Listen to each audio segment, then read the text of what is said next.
अस्सलाम वालेकुम students. Professional practices के आज के इस लेक्चर में हमने देखना है the 7 habits of highly effective people. Basically ये एक बुक है जो कि लिखी है स्टीफन कोवे ने। उसने इस बुक में ये बताया है कि जो हाईली इफेक्टिव लोग होते हैं उनकी 7 आदतें, 7 हैबिट्स हैं जो कि हाईली इफेक्टिव पीपल होते हैं, जिनसे जो दुनिया है वो बड़ा अफेक्ट होती है। जो इन्फ्लुएंसर्स होते हैं उनकी जो 7 हैबिट्स हैं वो क्या होती हैं, वो इस लेक्चर में हमने देखनी है। 7 हैबिट्स में अगर हम एक दफ़ा समरी देखें तो वो 7 हैबिट्स में आता है: be proactive, begin with the and in mind, put first things first, think win win, seek first to understand and then to be understood, synergize and sharpen the saw। ये कुछ 7 habits हैं, इनकी detail अभी हम देखेंगे। पहला उसमें आता है बी प्रोएक्टिव। देखो, इसका मतलब होता है कि जब आप की ये एबिलिटी होती है किसी चीज़ को, इन्वायरमेंट को कंट्रोल करने की, अगर आप ये बजाय इसके कि आप किसी और चीज़ को कंट्रोल करें, आप इन्वायरमेंट को कंट्रोल करते हैं। सपोज कि इसमें हम ये देखते हैं कि अगर कोई, इसकी एग्जांपल मैं ऐसे देता हूँ कि फॉर एग्जांपल अगर कोई स्टूडेंट है, उसने ये वाला सेमेस्टर पास किया, उसका फॉर एग्जांपल 3rd सेमेस्टर था, उसने पास किया। अभी 4th सेमेस्टर स्टार्ट नहीं था, लेकिन उसने 4th सेमेस्टर के सब्जेक्ट्स को देखना शुरू कर दिया, या उसको पता था कि 4th सेमेस्टर में मुझे एक फॉर एग्जांपल जावा पढ़ाई जानी है, तो उसने जावा को पहले से देखना शुरू कर दिया। तो ये जो आप आगे की प्लानिंग करते हैं, आगे के बारे में जो सोचते हैं, ये आपकी प्रोएक्टिव अप्रोच होती है। और ये आपकी बहुत ज़्यादा अच्छी होती है कि आप जैसे कि कोई इनिशिएटिव लें, आप उस चीज़ को आगे सोच लेते हैं पहले से ही, ताकि आपका माइंड मेकअप हो, आप प्लान्ड हो किसी भी चीज़ के बारे में। सपोज जब आप जो है वो कि आपने देखा कि जो ड्रिंक की बोतल है, अगर आप उसको शेक करते हैं और उसको शेक करके आप उसको ओपन करें तो वो एक्सप्लोड करती है। What happens to a bottle of soda when you shake it up? Of course it explodes। वो एक्सप्लोड करती है। बजाय इसके कि अगर आप पानी की बोतल को शेक करें और फिर उसको ओपन करें तो वो एक्सप्लोड नहीं करती।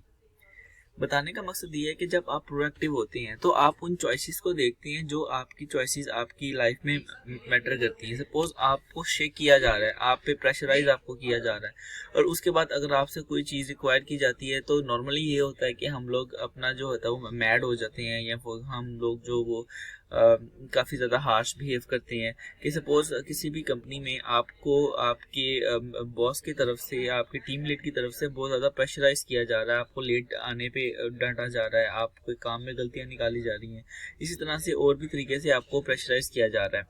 उस प्रेशराइज के बाद जारी बात है, जब हमें कोई प्रेशराइज करता है तो हमारा जो माइंड होता है वो उसके बारे में अच्छा नहीं बनता। अब अगर हमसे वो कोई ऑफ द वे फेवर मांग रहे हैं, सपोज आपका संडे ऑफ है लेकिन आपसे वो फेवर मांग रहे हैं कि आप संडे को आके काम करें, तो जब क्योंकि उन्होंने आपको बहुत ज़्यादा प्रेशराइज किया और आप बहुत ज़्यादा फेड अप हो चुके हैं उनसे, तो आप कभी भी जो है उनकी बात नहीं मानेंगे। या कोई भी अगर आपसे कोई अनड्यू फेवर मांगेगा तो आप उन लोगों को कभी भी अनड्यू फेवर नहीं देंगे जिन लोगों ने आपके साथ ये काम किया।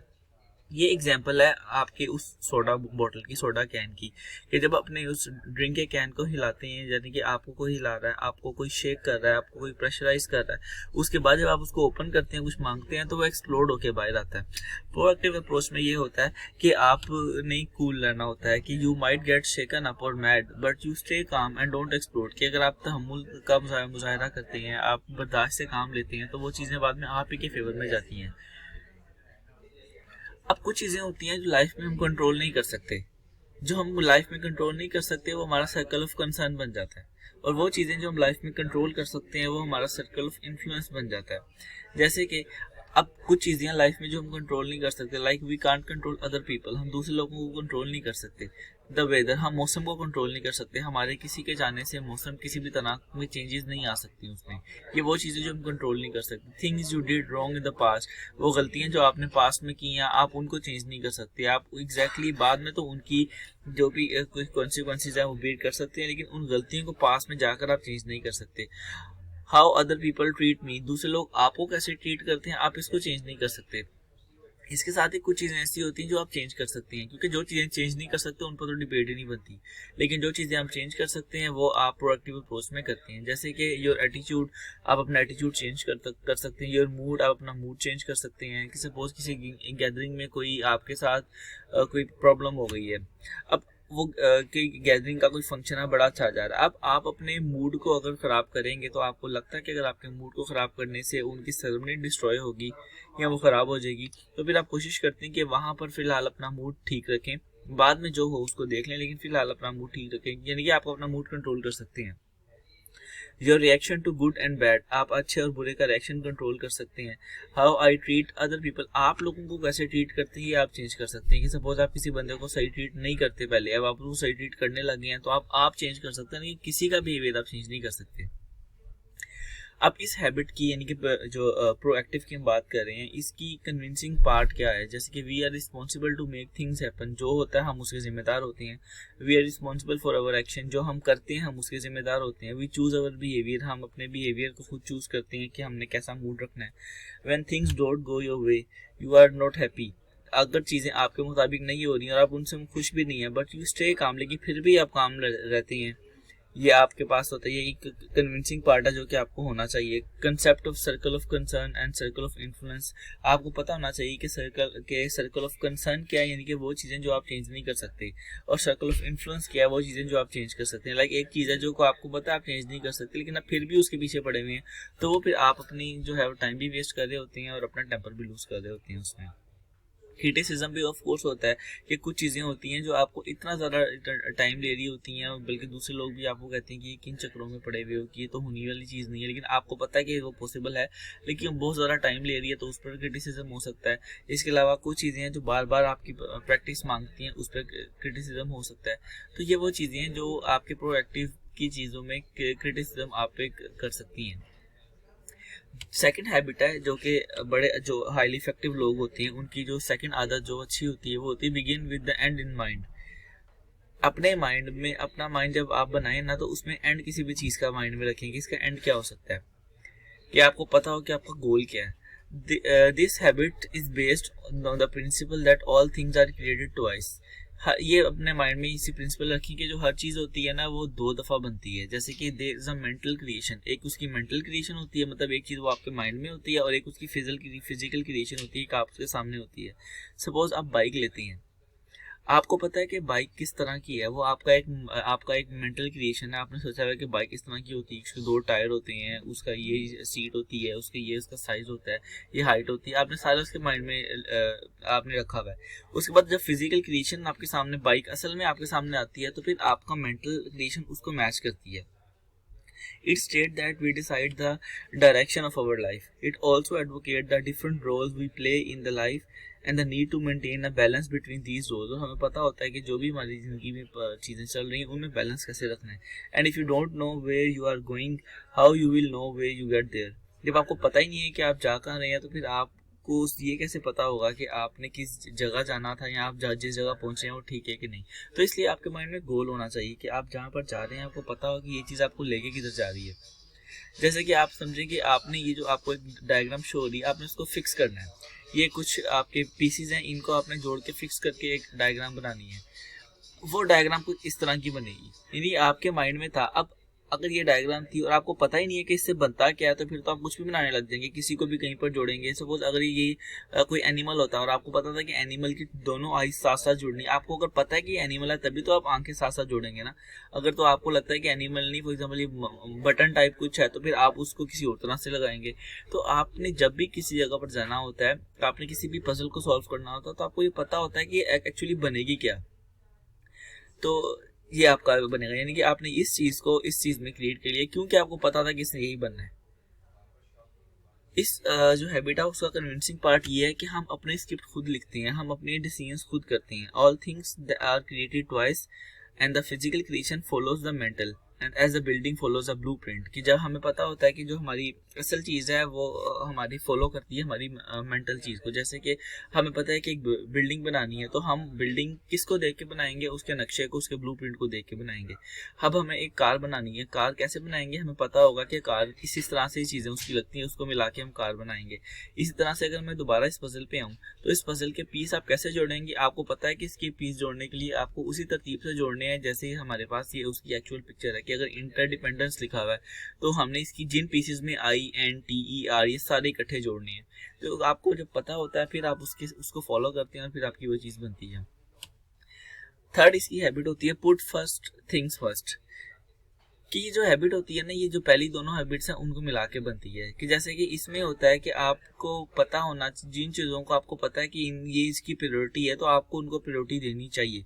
कि अगर आपको लगता है कि ये काम आपको पहले करने हैं तो वो काम आपको पहले करने चाहिए, क्योंकि अगर आप किसी भी चीज़ का ऑर्डर चेंज करते हैं तो वो चीज़ें आपकी ख़राब हो जाती हैं। सपोज़ आपने जब अगर डिग्री कंप्लीट करनी है तो आप 8वां सेमेस्टर पहले सेमेस्टर से पहले नहीं कर सकते, या आप वो चीज़ें पहले नहीं पढ़ सकते जिनके प्री रिक्विजिट्स कुछ होते हैं।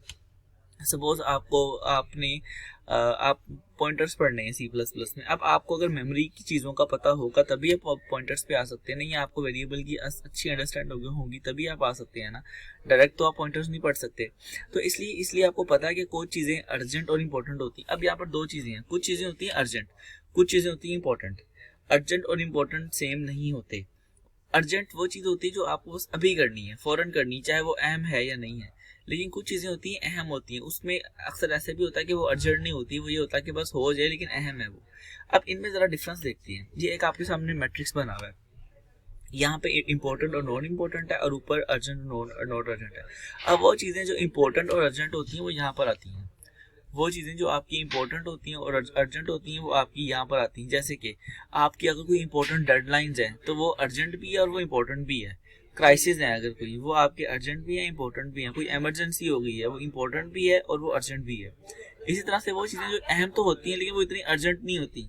जैसे कि एम्प्लॉय ट्रेनिंग, अब जारी बात है एम्प्लॉय ट्रेनिंग तो लाजमी चाहिए, अहम है, इंपॉर्टेंट है, लेकिन ये इतनी अर्जेंट नहीं है कि आप इसको इसी वक्त ही करें, आप 1-2 दिन बाद भी कर सकते हैं। आपकी एक्सरसाइज और हेल्थ आपको पता है कि इंपॉर्टेंट है, लेकिन ऐसा नहीं कि आप अभी उठेंगे और एक्सरसाइज शुरू कर देंगे, अगर नहीं करेंगे तो कोई मसला हो जाएगा। इंपॉर्टेंट है लेकिन अर्जेंट नहीं है। इसी तरह से और भी कुछ एग्जांपल्स हैं। अब वो चीज़ें जो इंपॉर्टेंट तो नहीं होती लेकिन अर्जेंट होती हैं फिर भी, अब उसमें आता है कुछ मीटिंग्स। अब कुछ मीटिंग होती हैं जो इतनी अहम नहीं होती लेकिन वो अर्जेंट होती हैं क्योंकि आपको ऑर्डर आए होते हैं करने के लिए। कुछ ईमेल और फ़ोन कॉल वो अहम शायद इतने नहीं होते लेकिन अर्जेंट होते हैं वो।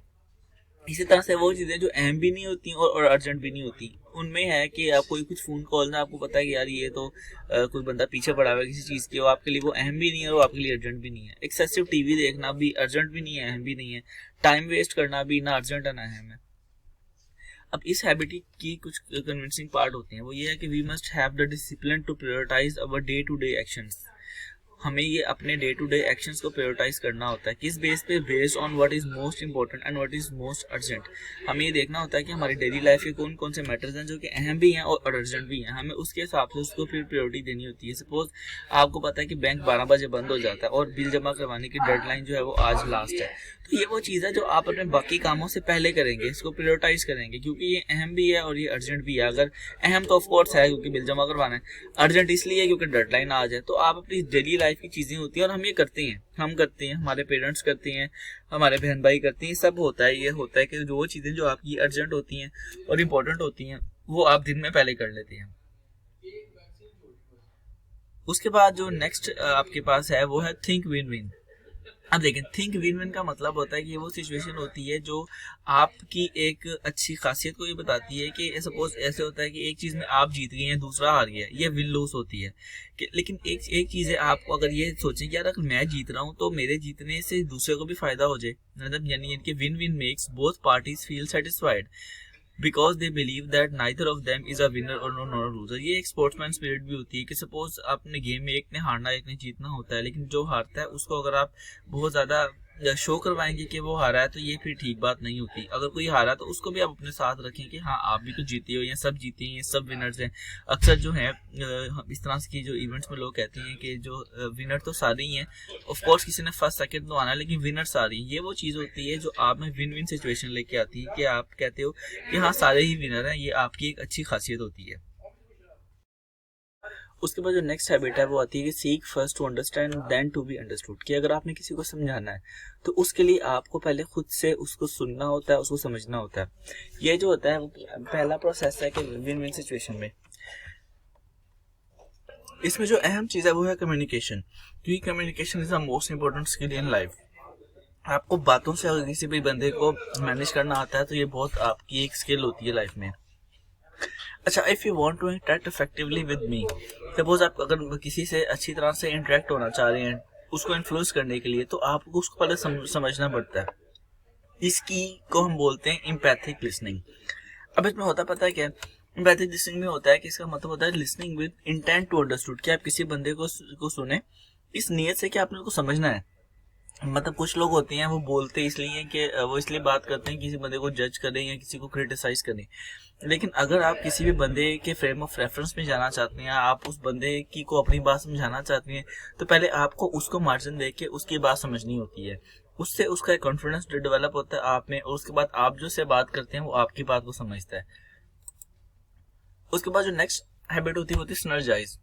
इसका मतलब होता है क्रिएटिव कोऑपरेशन, कि when you communicate synergistically you are simply opening your mind and heart to new possibilities, new alternative and new options। Creative cooperation में होती है चीज़, यानी कि आप जब भी कोई काम कर रहे होते हैं, किसी बंदे से बात कर रहे होते हैं, डिस्कस कर रहे होते हैं, तो वहां पर आप अपने माइंड को ओपन रखते हैं नई पॉसिबिलिटीज के लिए, नई अल्टरनेटिव के लिए या नई ऑप्शन के लिए। कुछ लोग होती हैं उनको ये आदत होती है कि वो जो कह रहे हैं वही ठीक है, बाकी कोई अगर बेहतर चीज भी आती है तो वो उससे नहीं हटते, अपनी बात से नहीं हटते, क्योंकि उनको ये फील होता है कि अगर वो अपनी बात से हटेंगे तो शायद ये उनकी इंसल्ट होगी। लेकिन ऐसा नहीं करना चाहिए। जब आप किसी से बात कर रहे होते हैं तो आप अपने माइंड को, अपने हार्ट को नई चीज़ों के लिए ओपन रखें, कि अगर कोई आपसे बेहतर मशवरा आपको दे रहा है तो उसको आपको एक्सेप्ट करना चाहिए, अगर वो आपको बेहतर लग रहा है तो। सिनर्जाइज का एसेंस क्या है? वैल्यू डिफरेंसेस हो सकती हैं, आप रिस्पेक्ट करें दूसरों की, build on strength and compromise for weakness. जैसे कि इसमें आप देख सकते हैं कि आपने जब किसी को आपने कंटिन्यूसली रिन्यूइंग करनी होती है अपने माइंड की, तो उसमें फिजिकल भी होती है, मेंटल भी होती है, स्पिरिचुअल भी होती है और सोशल एस्पेक्ट्स भी होती हैं। जैसे कि रिन्यूअल में पहले है फिजिकल, कि आप फिजिकल में आता है एक्सरसाइज करें, न्यूट्रिशन लें, स्ट्रेस मैनेजमेंट करें, कि मतलब आपने स्ट्रेस नहीं लेनी, कि अगर आप किसी अपने आप को एक नई चेंज में लेके आना चाह रहे हैं। सोशल हो सकता है कि आप एम्पैथी लें, फैमिली एक्टिविटीज़ में जाएं, सोशल एक्टिविटीज़ में जाएं। स्पिरिचुअल हो सकता है कि आप ऑफ कोर्स प्रेयर्स करें, जो रिलीजियस एक्टिविटीज़ हैं उनको अटेंड करें, ताकि आपके माइंड में स्पिरिचुअली एक माइंड मेकअप हो। मेंटल हो सकता है कि अगर आप चाहते हैं कि आपकी मेंटल हेल्थ अच्छी हो रिन्यूअल में, तो उसमें आप चीज़ों को रीडिंग करें, प्लानिंग करें, विजुअलाइज करें, यानी कि अपनी माइंड का पॉजिटिव यूज़ करें। ये सारी चीज़ें होती हैं, ये एक आखिरी प्रॉपर्टी के अंडर आती हैं, उसको हम बोलते हैं शार्पन द सॉ। कि जब आपने शार्पन द सॉ का मतलब होता है एंड पे वो लोग जिन्होंने कोई एक्चुअली काम करना होता है, तो शार्पन द सॉ इसी को ही हम बोलते हैं, कि आप अपने माइंड को मेकअप करें, एक नए तरीके से बनाएं, ताकि आगे की चीज़ें जो है वो आपकी अच्छी तरीके से चलें। उसमें आप physical, mental, spiritual, social, emotional वगैरह की रिन्यूअल जो है ना वो कर सकते हैं।